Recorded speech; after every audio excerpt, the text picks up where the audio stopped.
guys, Helen here today, and today I'm going to be showing you how to make this gorgeous poncho. As you can see, the texture on it is rather spectacular, and we've called it the Easy Peasy Poncho for a reason, because it is easy peasy. Shall we get started?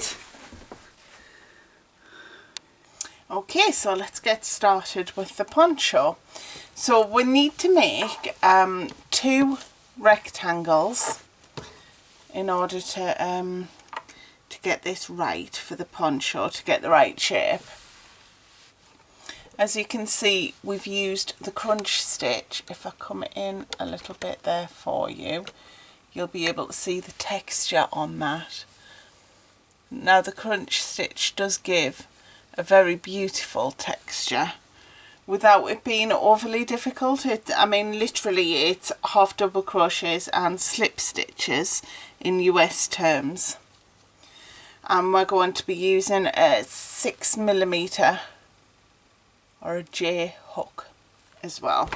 Now for this particular poncho, just so that I can give you all of the information, I am using Women's Institute Soft and Smooth. Comes in 400 grams here in the UK. I believe it can only be bought in the UK because it's part of the Hobbycraft range. This one is in coloured mustard, and there's 660 metres in this, so I'm going to be using probably less than 2 balls of this to make the whole poncho in a size large to extra large. Now the poncho itself comes in, well, 3 main sizes. So we have small to medium, large to extra large, and double XL to triple XL. Now to start the panels, I'm going to be working foundation single crochets. So if I come in a little bit for this, so for the small to medium we need to be working 92 foundation single crochets. For the large to extra large it's 106, and for the double XL to triple XL it's 126. Now 7 single crochets should measure approximately 2 inches across. So we'll start with the foundation single crochets. So I've got my first loop and I'm going to chain 2.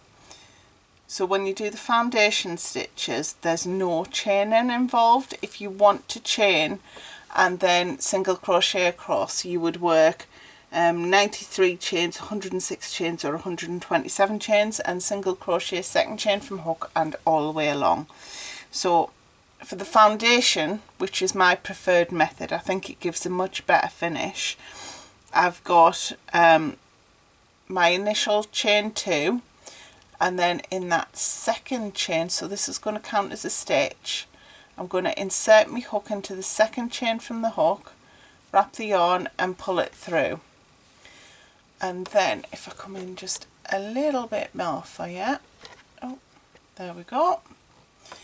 And then what I'm going to do is wrap my yarn, pull through the first one.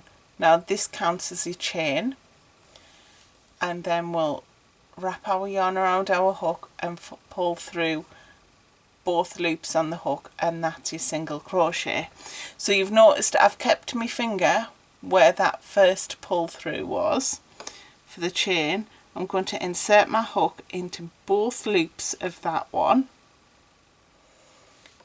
wrap my yarn and pull it through,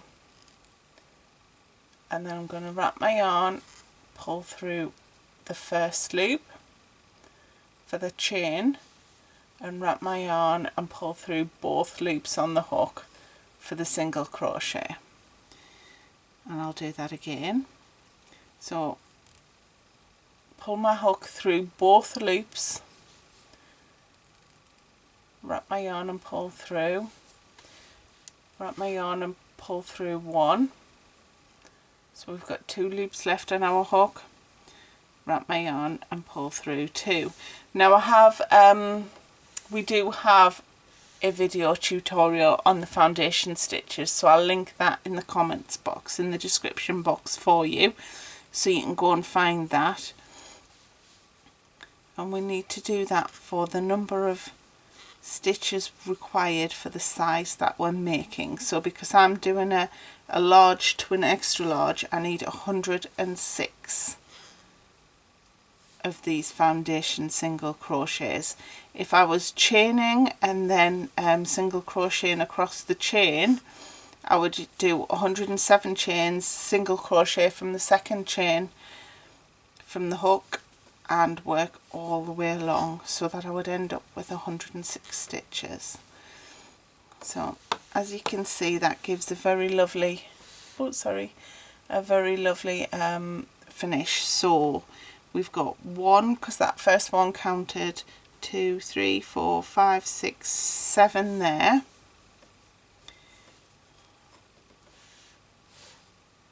So you can see there's where I've gone through 2 loops, so this is where I need to be going into for the next stitch. So I'll insert my hook into there through both loops,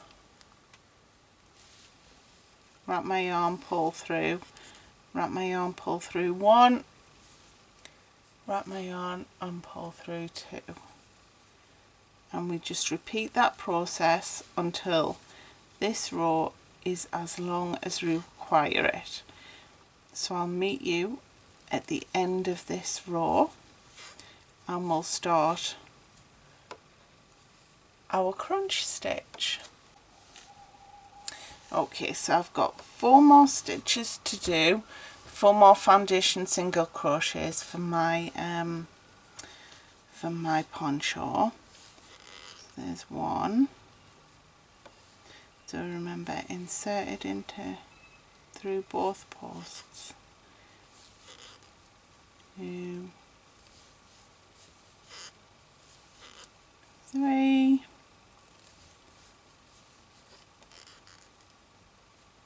4.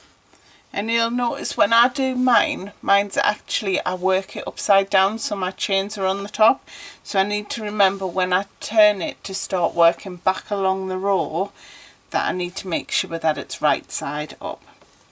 So I'm going to chain 1 and turn, and in that first stitch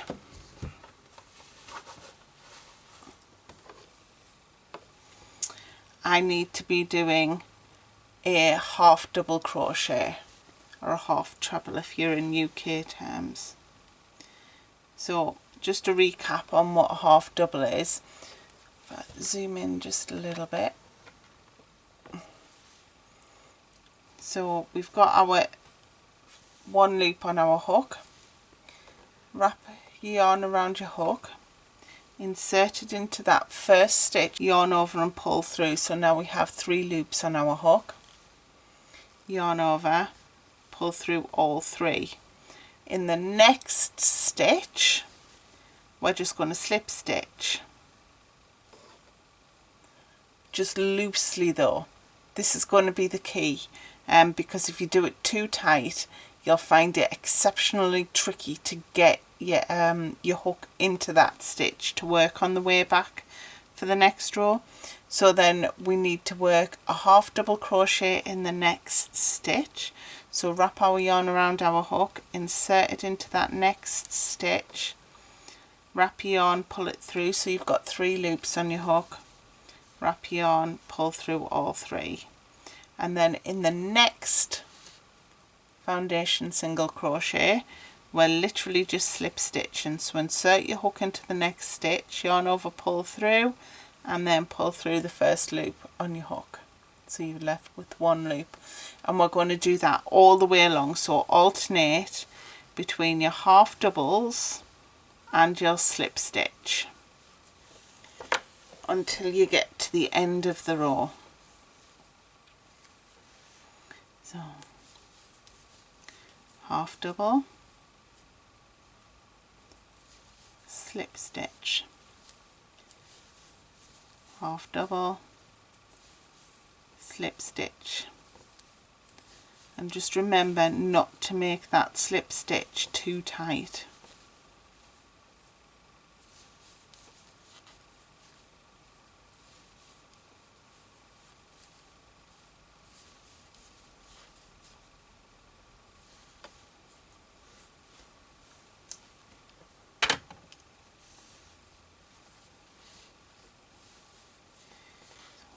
Double in that one, and then slip stitch into the next stitch,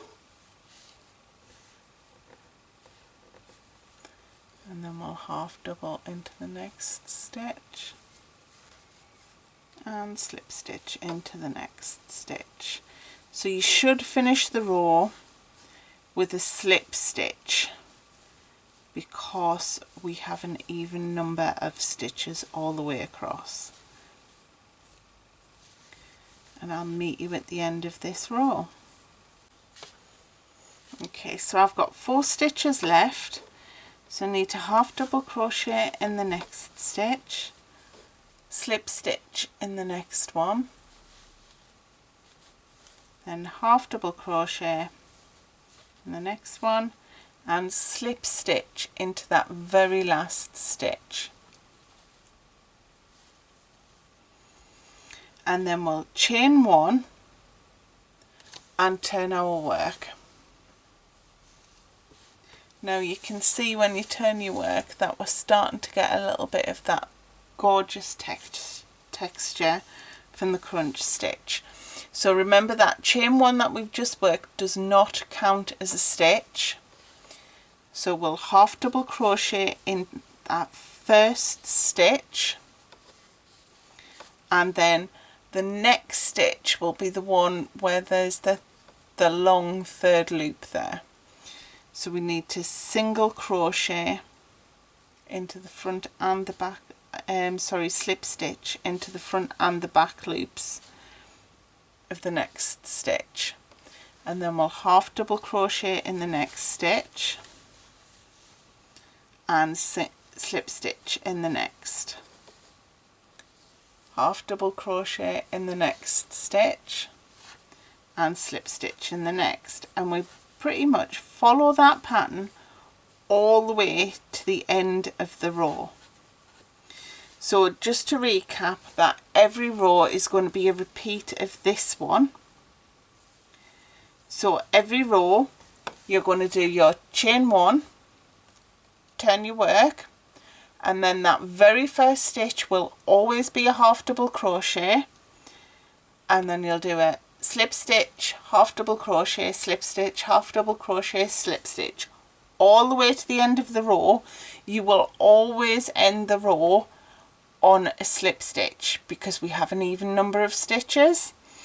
Once you've done that last slip stitch of the row, chain 1, turn, and repeat the process with a half double crochet in that first stitch, slip stitch in the next stitch, half double crochet in the next stitch, slip stitch in the next, and you will end on a slip stitch. And you need to repeat that until your panels, so until the numbers of rows that you've worked measure 16 inches for the small to the medium size, 18 inches tall for the large to the extra large, or 20 inches for the 2x to the 3x. Okay, so if you continue doing that, do not fasten off once you reach that height, and I'll meet you back here to go through the last row before we start assembling our poncho. Slip stitch, half double, and as always we're ending on the slip stitch because we've got an even number of stitches. And then before we fasten off this panel, we need to chain 1. If I come in just a little bit for you, chain 1, turn our work, and then this final row, all we're going to do is single crochet all the way across. So just in that first stitch, single crochet. So just as a reminder, single crochet, you have your 1 loop on your hook, insert it into the next stitch, wrap your yarn, pull it through, wrap your yarn and pull through both loops on your hook. And you literally do that in every single stitch. So you'll need to make 2 panels just the same, and before you fasten off, what you need to do is leave a tail of probably over 1/2 metre, because we'll use those tails to sew our panels together to actually make the poncho. So if we do that, make your second panel, and then I will come back and show you how to assemble them. Okay, so I've had to get on the floor to show you this section. So we've got our 2 rectangles, and now we're up to the assembly part of the poncho. So we're almost there, the hard work's done now. So as you can see, one of the sections I've put the longer side against one of the shorter sides on the other rectangle. What we need to be doing is stitching these panels together using our long tail that we've left. So it's very handy, there's less ends to sew in. Now, as a handy hint, what you might find beneficial is actually using stitch markers just to hold it in place at various points, so that you know that it's not going to be scrumpled up, that you're going to get an even seam line. So as I say, it doesn't matter how you stitch it. You can single crochet, you can whip stitch, you can, however you attach and that you're most comfortable with is absolutely fine. So we'll attach these. I've actually forgotten to bring my my stitch markers. So we'll literally, there we go. We're literally just going to sew the sides together. So I'll get on with that, and I'll meet you when we get to the other end. So as you can see, my 2 panels are now sewn together. We've got a little bit of a neckline going, and you can kind of see what it's going to look like when it's finished. So now we need to sew this side to this section. Now the easiest way to do that is simply to take this panel here, so that's the panel where we've sewn the shorter side, and pull it across, all the way across to the corner, so it sandwiches on top, lovely. And then this side is going to be the side where we join the short side. So simply just fold that over, and that's the sides that we need to stitch together to make our poncho. So just a quick go again. So this is the side where we sewed the long side, the panel that we sewed the long side on, and this one here is the panel where we've just sewn the short side. So we'll take the one where we've sewn the short side, too many S's for me, and we'll fold it over. I'll move it down so you can see a little bit better. Fold it over so that the sides meet, and then this side we'll fold over to meet that edge. And then what we're going to do is we're going to use this long tail and stitch up to the neckline. So if I get my needle,